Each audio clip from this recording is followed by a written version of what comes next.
Yo, what's up? What's up? It's your boy Domuto. We're back with another video. Today we're watching SmugStick. Yes, sir. Yes, sir.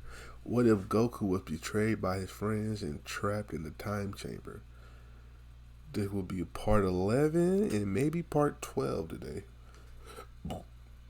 Or, yeah. Or maybe just part 11. I don't know. We'll see. That's not the case. Story almost over, guys. As an even bigger threat looms over the Shit. horizon. Not This Moro. time, one of pure dark magic. A god-like figure named Moro. And now back to our show. And our heroes would find out about him soon enough, as they get a visit from Miras and Jacko, two galactic patrolmen. Goku, Vegeta, and Buu were training at Capsule Corp when the Galactic Patrol decided to attack, bringing them all three in. Miras begins to explain everything about how an evil wizard named Moro has escaped the Galactic Patrol prison and is on his way to Namek to restore his youth. We need the being Bro, inside this of Moro Buu, art gotta get the animated Grand soon, Supreme bro. Kai. Everyone looked at Buu in surprise, except for Goku. That Moro art gonna The be Grand fire. Supreme son. Kai had actually shown himself during his trainings against Buu in the hyperbolic time chamber, in the time where he tried to achieve Super Saiyan 4. It was like meeting an old friend to Goku. Before they begin on their expedition, Goku calls on Broly for help. Miras takes the team to the Galactic Patrol's time chamber, where a year inside was 4 months on the outside. Some were worried about what Goku might think about the chamber, but he took it well. He didn't like it, but he was used to it at this point. Goku even asked, "The time chamber I know is a little different. Are you able to change the flow of time?" "Of course. We could make it like yours, where a day equals a year. But we aren't training. I just want to see you all go all out. Test your powers before approaching Moro."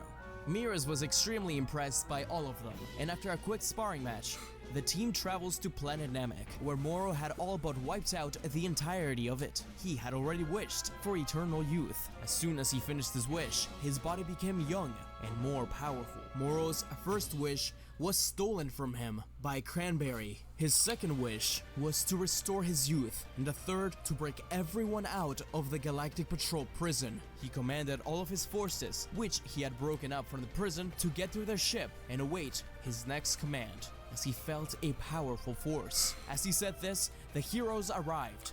Goku, Broly, Vegeta, Buu, and Miras. Moro welcomed the old Kaioshin and told him to go all out. Goku insists on helping, but Buu tells him to stand down as he transforms into the Kaioshin. He wanted this to be his own battle. Goku respected his friend and agreed. He was unaware of the true power of Moro. Kaioshin does an incredible job against Moro, even switching back with Buu a few times to gain an advantage. But Moro was still stronger, and Goku was getting worried, with Miras insisting on helping. What they didn't realize was that Moro was getting much stronger with every punch. Buu's friends tried to jump in, but as Vegeta attempted to transform into Super Saiyan Blue, he realized he couldn't reach past God. While Goku couldn't tap into Limit Breaker, he remained a Super Saiyan 4.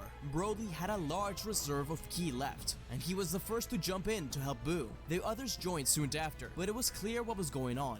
Moro continued to absorb all of the energy from the planet and the various fighters. Goku's energy was the most delicious power he'd ever tasted, and wanted more. He did everything in his power to blast Vegeta and Broly away, rapidly transforming as he gained more ki. Miras realized that he couldn't win like this, yelling at Vegeta to retreat. Vegeta didn't want to leave Goku and Broly, but it seemed like he was the only reasonable one. They needed to retreat and plan things out, but Broly was rampaging and Goku couldn't listen. With Miras' help, Buu and Vegeta teleported away, and Vegeta promised that he would get help. Broly rampages on, but slowly his power is eaten away. It looks like there's an opening. Goku could possibly do it, but Broly turns to tell Goku that the Super Saiyan 4 Goku he knows is no longer there. Caught in Moro's grasp, Goku is snapped out of Super Saiyan 4 to reveal something everyone feared for a long time. These years at Kami's had taken a toll on him. The time he just spent in the time chamber meant that he had reached the years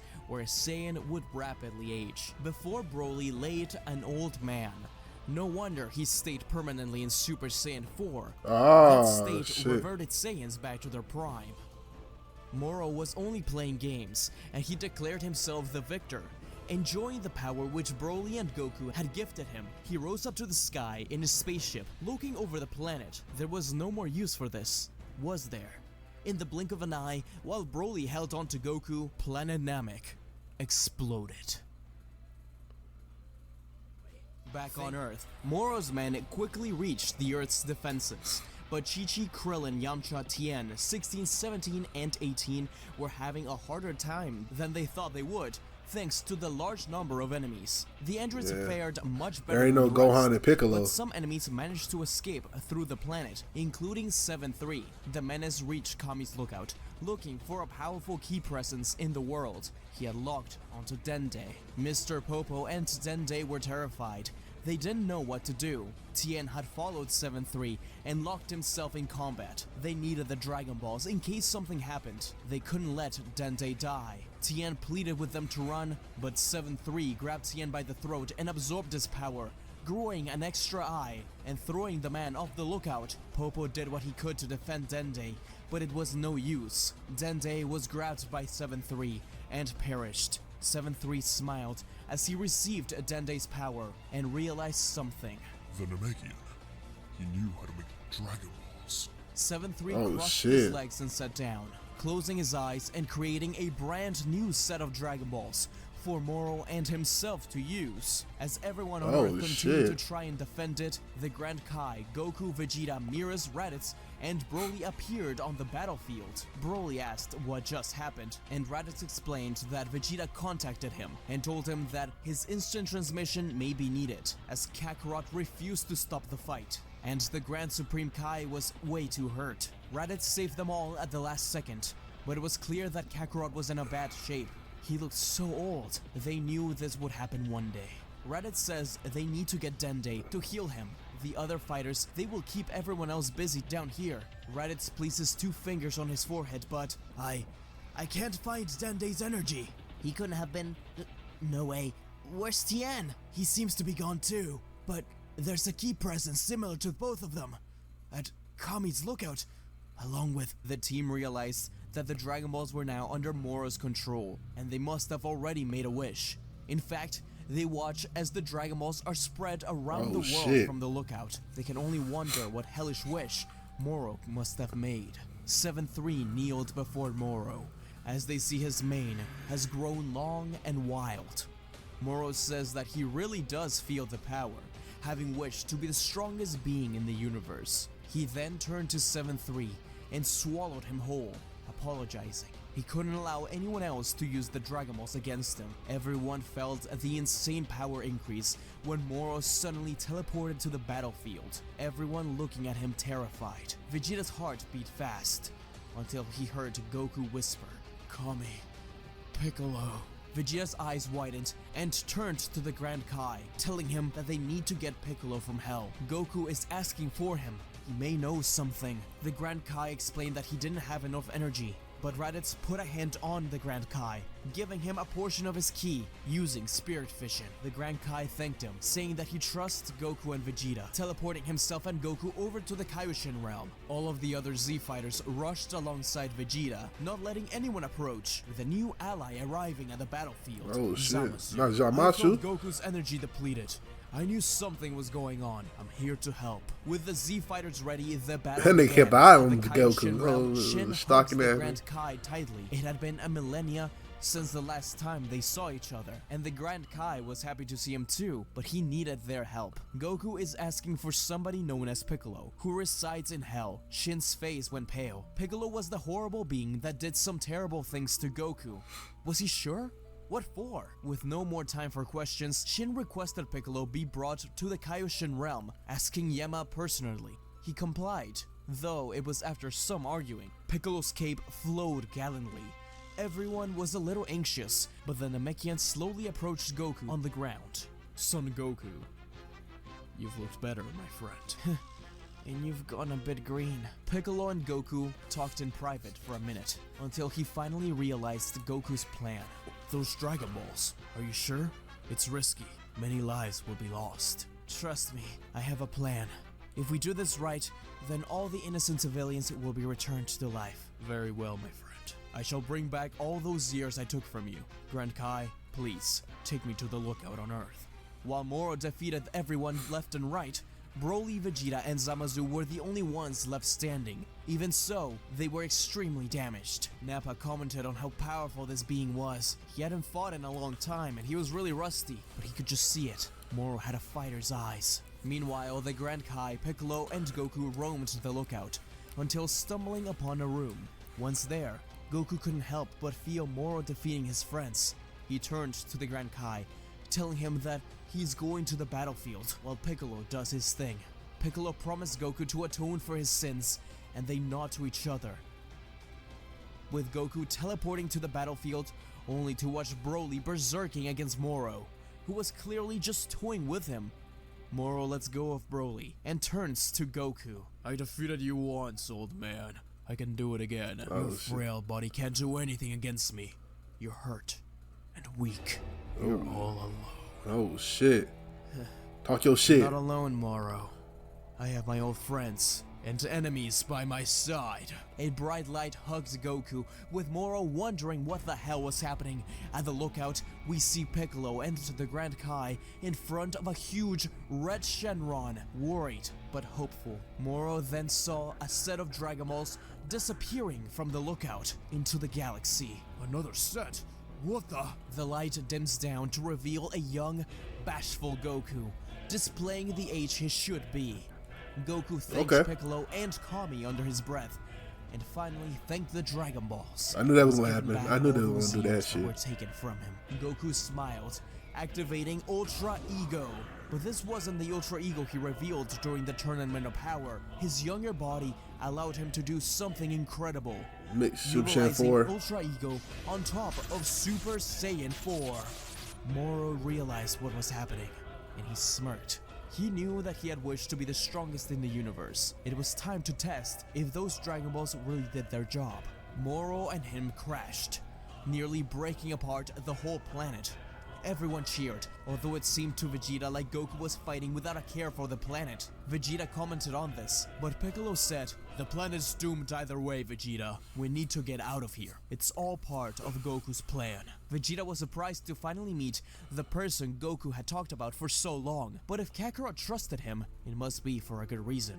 The Kai gathered everyone, including Bulma, Trunks, and the pregnant Chi-Chi. They all teleported She's still to pregnant? the Kaioshin Damn. realm. Zamasu wanted to go back and help Goku, but Piccolo told everyone to calm down. Goku had a plan. Bulma asked what the other set of Dragon Balls was, and Piccolo explained. Those Dragon Balls were created by me, before separating into Kami and Piccolo a long time ago. They are unstable, and the negative energy they create will destroy Earth in a year's time.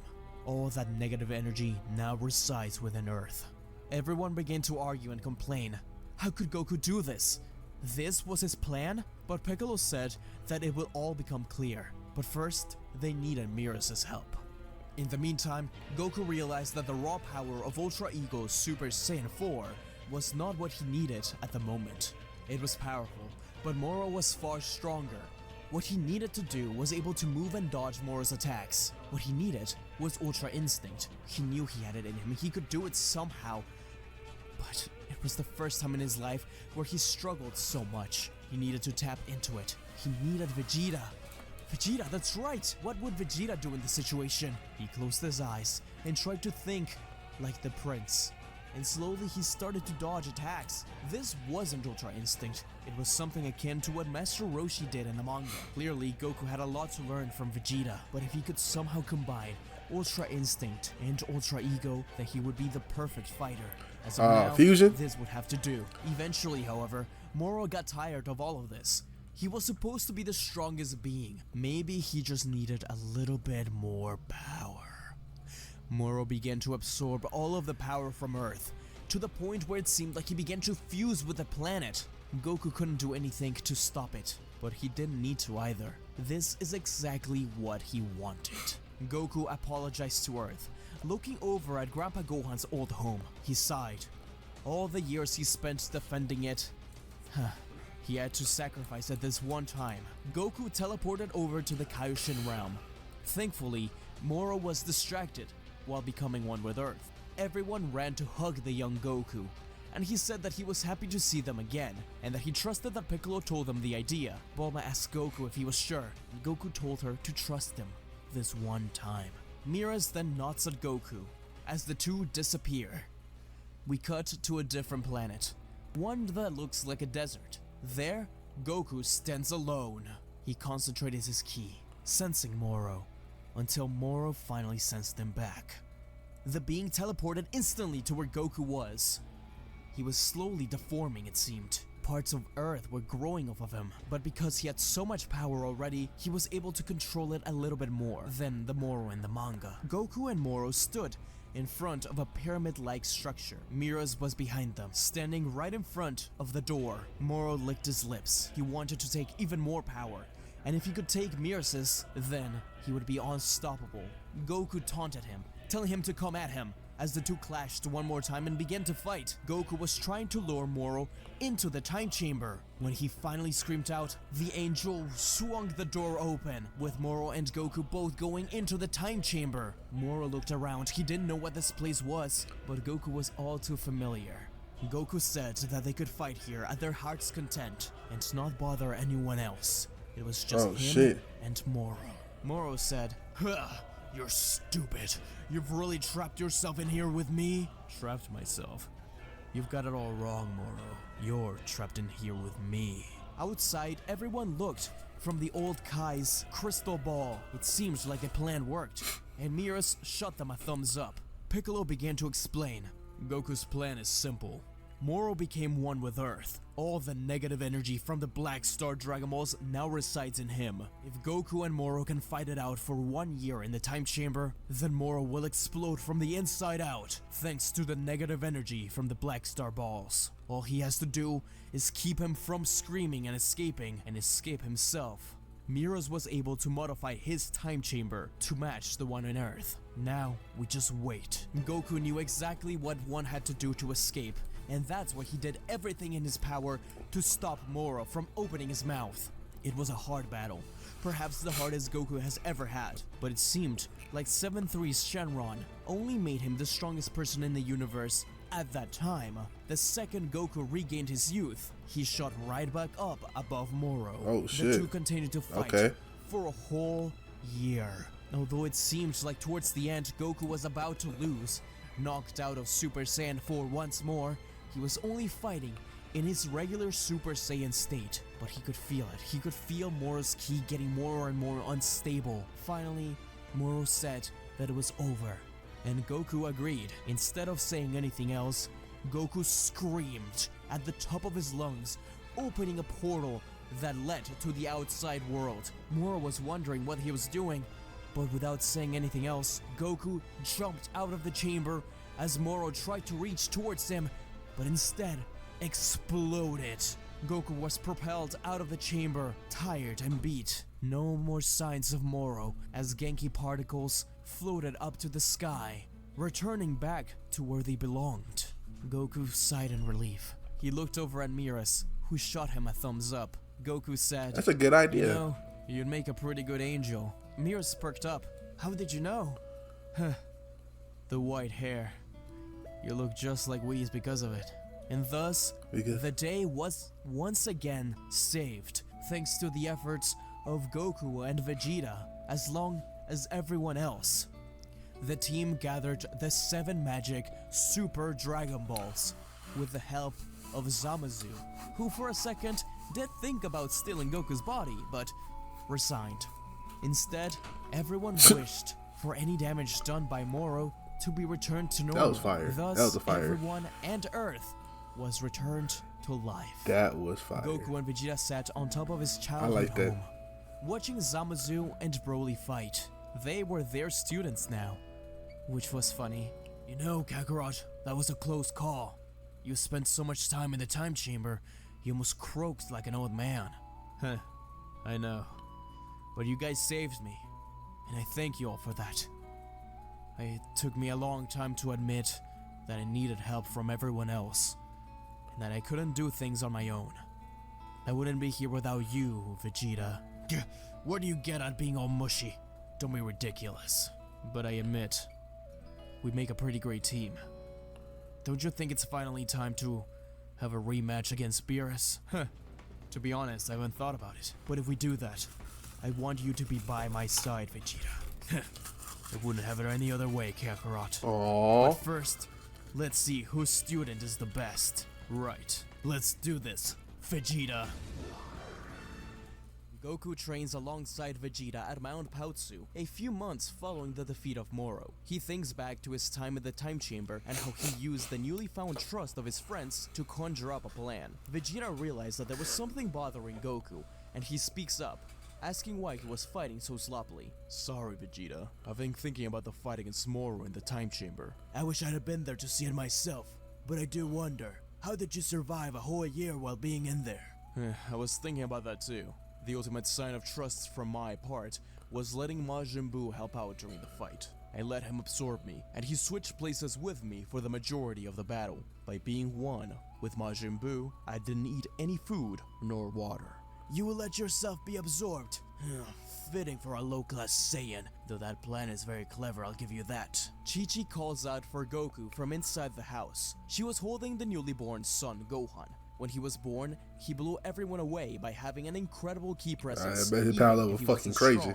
Broly and Zamasu had been spending a lot of time alongside Vegeta and Goku, who served as their masters. Though Zamasu insisted on still wanting to kill Goku, he could never act on it. They both knew it. He even started creating new life in the forms of plants and vegetables in his own garden near the Sun family home. Goku had successfully saved Zamasu from a horrible fate. Meanwhile, Vegeta was atoning for his father's sins by helping the boy his father cast away long ago. He was an incredible being and could even rival Goku and Vegeta. They wondered if perhaps he could unlock a new stage of power as well, but he had a lot to learn in order to control his power first. Goku floated down to welcome Broly and Zamasu, putting Gohan on his shoulders. But something strange occurred. He quickly spun his head and put Gohan down. As he played with his tail, two beings appeared, explaining that a man named Granola had all but killed their entire race, and they needed help from Goku and the others. Vegeta wasn't sure about this, but Goku thought it would be a great test for Zamasu and Broly. The team agreed, with Goku kissing Gohan and Chi-Chi goodbye. Unbeknownst to Goku, the beings were named the Heaters, and they were planetary traders who took a large portion of Frieza's empire. They were setting up Goku and Vegeta to die, as they wanted to get rid of their biggest threats while they continued to spread through the universe. Granola was a man whose planet had been ravaged by the Saiyans long ago. He used the Dragon Balls on his planet to wish to be the strongest being in the universe. Goku meditated on the way to planet Zero, while Vegeta, Broly, and Zamasu trained. Once they arrived, they were quickly challenged by Granola. Goku realized that his ki didn't have any negative presence and wondered how he got so powerful. Zamasu and Broly were the ones to step out to the plate first, with Granola annoyed at having to battle someone that wasn't a Saiyan. He tried to take care of Zamasu quickly, but he wasn't ready for the power that Broly had. Broly was slowly controlling his unbelievable power, but that same power only reinforced Granola's beliefs that Saiyans were ruthless monsters. The battle was intense, and Broly stood a little chance. Vegeta believes that Broly could have won if he had gone berserk, but that was far too dangerous. The Heaters continue to cheer for Granola, as he manages to use an illusion to distract Broly and pierce through his chest, defeating him. Zamasu reappeared behind him and locked him in a divine lasso as he stabbed him multiple times. It seemed to work at first, while Vegeta got Broly away from the battlefield, but Granola smirked and expanded his aura, making Zamasu's Keyblades not only come off his body, but shoot right back onto Zamasu. He was severely hurt. Is that all you've got, Saiyans? A washed-up god and a monster who can't even go all out? Looks like we've underestimated this guy, Vegeta. You ready for this? Right. Vegeta and Goku screamed out. Using Ultra Ego and Ultra Instinct, the two Saiyans high-fived each other, but Goku rushed in first, saying that he called dibs. Goku does well against Granola, as it is not clear who's actually stronger. Goku can't believe it, but this is the first time in a while that someone was truly tougher than him. He only lost against Moro the first time because his energy got absorbed. This time, he just wasn't strong enough. Goku was kicked away, once again realizing that the raw power of Ultra Ego wasn't always what he needed. Ultra Instinct would be just as valuable. As if Vegeta was reading Goku's mind, he jumped into action as Ultra Instinct and continued to fight without saying a word. It looked like Vegeta was faring a little bit better because of how many attacks he could dodge, but attacks that did land hurt a lot more. Whis had previously taught Vegeta that Ultra Instinct is not meant to be a proper transformation, but rather a part of his base form, just like angels have, which then could potentially be used alongside Super Saiyan. Vegeta was having a hard time doing this, and Ultra Instinct did drain him a lot, though it seemed there was a point where he could snap into Super Saiyan Blue at the same time. He did this, avoided an attack, and punched Granola back. This hurt the Cerulean a lot, but it took a lot more out of Vegeta, who was instantly kicked back onto Goku. What the hell is going on, Vegeta? We should be able to beat him. After the battle against Moro, you told me that you learned to trust your friends. But we have never properly fought together, have we, Kakarot? I like fighting on my own. Well, this adversary may need both of our power to beat him. So I ask you this one time, trust my strength, just like you taught me, Jiren, and many others to do. Alright, Vegeta, let's go. Goku and Vegeta focus their ki. Super Saiyan 4 and Super Saiyan Blue, Ultra Instinct and Ultra Ego, two sides of the same coin. They rushed forward, showing Granola the true power of Super Saiyan team-up. When Granola attacked Vegeta, the prince dodged. This gave Goku a chance to attack Granola. These sorts of combinations showed Broly and Zamasu just how it was done. Granola's eyes were bulging out of his head as he began to shake. No, I can't lose against you Saiyans. Not again. I will end this here. Granola pointed his finger up to Goku's chest, firing. It was too fast, even for him, but Vegeta stepped in the way, saving Goku. Smoke came out of Vegeta's palm as he stopped the blast with his bare hand. Goku was very impressed. But before the battle could continue, another being arrived from the sky. A Namekian stopped the fight, with Granola identifying him as Monaito. He explains to Granola that the fight must be stopped, as he recognized Goku as someone related to the man who saved them both long ago, Bardock. Goku's eyes widened. Bardock? The name, it sounded so familiar. Unlike the original story where Goku never wondered where he came from, the years he spent locked away in the hyperbolic time chamber gave him a lot of time to think. Once he began to lose his mind, he saw visions of himself in a pod and a Saiyan sending him away to a planet. He could hear the name Bardock being said. Monaito explained how Bardock saved Granola from their true enemy, Gas, and the rest of the heaters. Granola couldn't believe it, but above that, Goku was finally hearing something about his father. So, he was a hero? A Saiyan that gave up stuff for others? He likely had to learn that, as Saiyans were naturally ruthless. It seemed like Granola and the rest had made peace, but now the cat was out of the bag regarding the heaters. The sky turned dark as Alec wishes for Gas to be the strongest being in the universe. Goku chuckled under his breath. Come with the strongest under the universe? Really?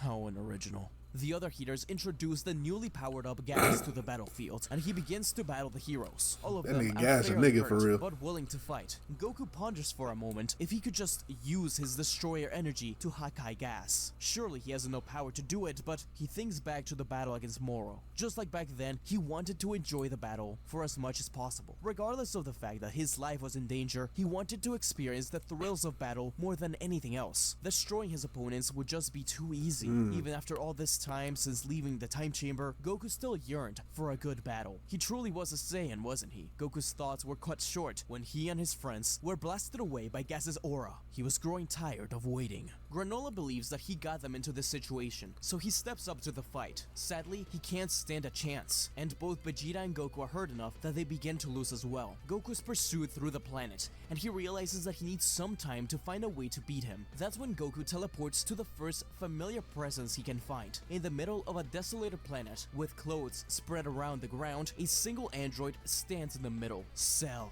Goku teleported right in front of his old adversary, telling him to keep Gas distracted. Cell had no idea what was going on, but his power had significantly grown since their last match during the Tournament of Power. Gas teleported right behind Goku. Cell sensed Gas's ki and realized that his power was even larger than Goku's. If he could absorb his energy, then he would be unstoppable. Cell managed to distract Gas for a good amount of time, as he had been going through different planets absorbing people in order to match Goku and fight him eventually. Goku wonders out loud just how strong Cell could have possibly gotten. You really are something else, Cell. Does that mean you can go golden like Frieza now? Or do you, grow hair? Wouldn't you like to know? Stop ignoring me! Goku teleported back to Cereal, where he frantically asked the others if they had a plan. Monaito explained that the only person he's seen defeat Gas was the previously mentioned Bardock. Perhaps the scouter he left behind had some clues. The team gathered in and listened. The second Goku heard Bardock's voice, all those old visions became clear.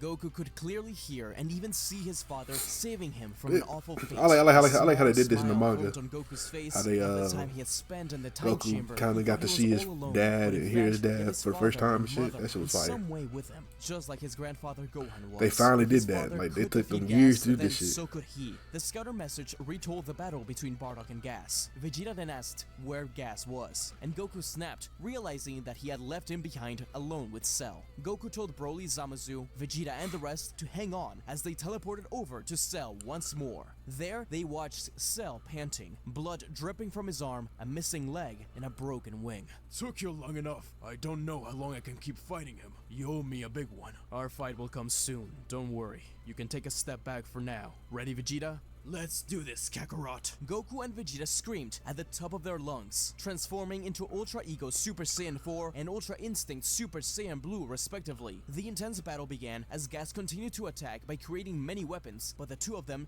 seemed to dodge and even use them against him. He was stronger than them, but the Saiyans continued to learn as they fought. The fight culminated in Vegeta firing a Big Bang attack that shot Gas right back down to the ground, where Goku awaited while charging a Kamehameha. Gas opened his eyes, realizing just how familiar this moment was, as he finally recognized who the Saiyan reminded him of. Behind him, shit. Goku felt like there was another person supporting him. Without looking back, he knew who it was. Goku fired a Kamehameha as Amiraja Bardock fired his own attack, the Spirit Cannon. This father-son attack was enough to blast away Gas and keep him shook. Gas was still very powerful. He was standing tall but shaking. He didn't have much left in him. Goku smiled and said, "Thanks, father." Vegeta, Granola, and Goku slowly approached Gas. They couldn't let him go free. They discussed what to do. Perhaps the galactic prison? As they said this, Vegeta's eyes widened as Cell jumped behind Gas and pierced through him, absorbing him immediately. Oh shit. Cell? I'm sorry, Goku, but I couldn't let all that power go to waste. It's, incredible. But you all took quite a beating. I want to fight you at your fullest when you've gotten even stronger. In the meantime, I will continue to scour the universe for more training partners. Wait, Cell, I won't let you terrorize any more planets. Please, you are in no position to fight me. Avenge those I've killed at a later date. You've got Dragon Balls, don't you? Farewell. Goku reached forward, but Cell teleported away. Goku cursed, but there was nothing he could do now. Cell was out in space, laughing to himself. This power was so strong, but he knew by the time he was ready to fight Goku again, he would have shot right back above him once more. He needed to continue training. The fact that he was able to train his tail to come out in its perfect form was quite an achievement, and it only helped him to get stronger. This was the right course of action.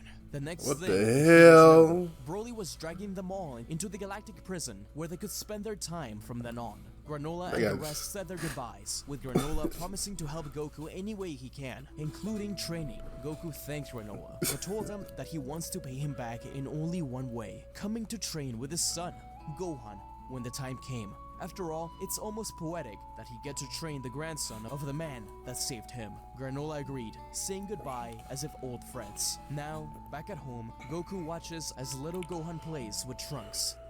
Goku knew that the next battle ahead would be his most important one, the battle against Lord Beerus. Vegeta had something similar in mind, as he wanted to challenge Whis. Oh, That's for shit. next time on Dragon Ball Super. Oh shit. Alright, okay. The next story about to be crazy. First of all, I want to say this. This story is fucking everywhere, but I'm saying that in the good way, the best way possible. Is everywhere. Like Cell absorbing fucking gas, and fucking Vegeta fusing Ultra Instinct with Blue, and it's just everywhere. It's fucking everywhere. Moro wish to be the strongest in the world. Like, damn, you know, it's everywhere. It really is everywhere. Goku fusing Super Saiyan 4 with the alter ego. Like it's just everywhere. This story is freaking everywhere, but in a good way. In a good way, and it's really really good. So the next part will be the last part, but this is part 11 and 12. So if you like my reaction, make sure you like, comment, subscribe, and I'll catch you next time. Peace.